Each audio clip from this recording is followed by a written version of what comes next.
आज हम बात करने वाले हैं चाई स्क्वायर टेस्ट की।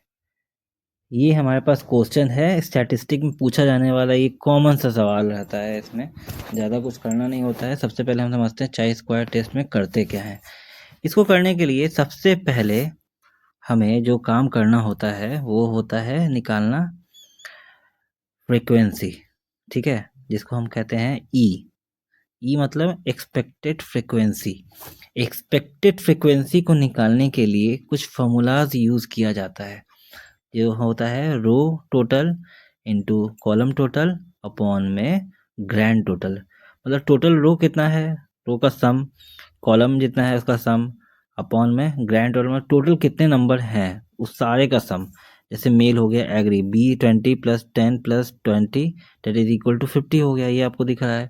अब हम एक टेबल बनाते हैं जो कि हमारा क्वेश्चन को आसान करने में हमें काम आएगा। जैसे ई एक्सपेक्टेड हो गया मेल और कितने एग्री हैं वो हम टेबल से देख सकते हैं। जैसे 50 × 30 अपॉन 100 फॉर्मूला में पुट करना है, तो हमें जब कैलकुलेट करेंगे 13.64 आएगा। अब सिल क्या होगा, जैसे ई हो गया मेल कितने डिसएग्री हैं, मेल कितने नॉट डिसाइडेड हैं। उसी तरह पिंक हम यूज़ करते हैं फीमेल के लिए, फिर कितने फीमेल एग्री हैं, कितनी डिसएग्री हैं और कितनी नॉट डिसाइडेड हैं, ठीक है। तो हम ऐसे ही देखेंगे, इसमें सारे का फॉर्मूला कुछ नहीं करना है, बस फॉर्मूला पुट कर देना है।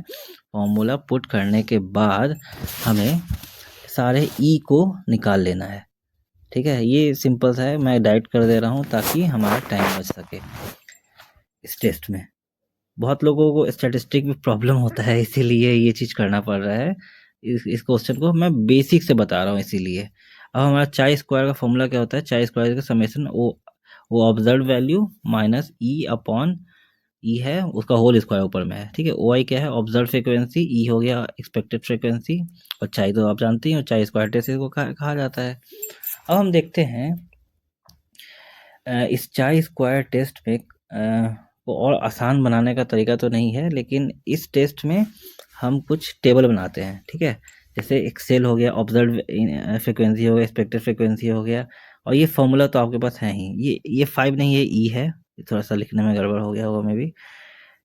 मेल कितने एग्री हैं, कितने डिसएग्री हैं, कितने नॉट एग्री हैं, नॉट डिसाइडेड हैं, एग्री नॉट एग्री डिसएग्री, यही जो हम टेबल में देख चुके थे, ठीक है।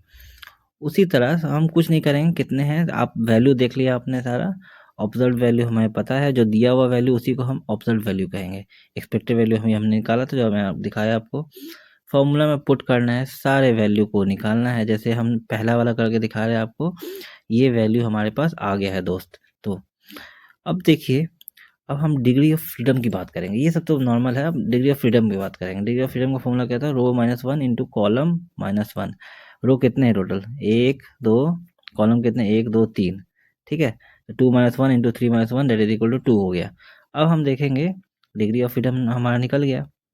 अब क्रिटिकल वैल्यू जो क्वेश्चन में हमें दिया हुआ है 5.991 और 9.2210, और ये क्रिटिकल लेवल हम देखते हैं इसको। Critical 0.05 level of significance, 0.01 level of significance पे दिया हुआ है हमें। हम नल हाइपोथेसिस हमें पता है कि ग्रेटर देन लेते हैं तो क्या होता है, और लेस देन लेते हैं तो क्या होता है। पहले क्रिटिकल वैल्यू हम इसका सारा चाई का स्क्वायर का वैल्यू हम सारे को सम करके जब निकालें तो चाई की वैल्यू हमें आए 7.819। तो हम ये कैलकुलेटेड वैल्यू हमारा आया, ठीक है। लेकिन क्रिटिकल वैल्यू हमें दिया हुआ है, कैलकुलेटेड वैल्यू क्रिटिकल से बड़ा हुआ और 9.2 वाले में छोटा हो गया, तो इस पे रिजेक्ट नल हाइपोथेसिस और इसमें fail to reject null hypothesis.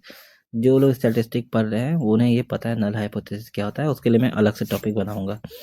Eight 0.05 level of significance 7.819 greater than 5.991 we reject null hypothesis. इसका कंक्लूजन निकलता है there is a statistically significant relationship between gender and response, thus the way gender is dependent on response।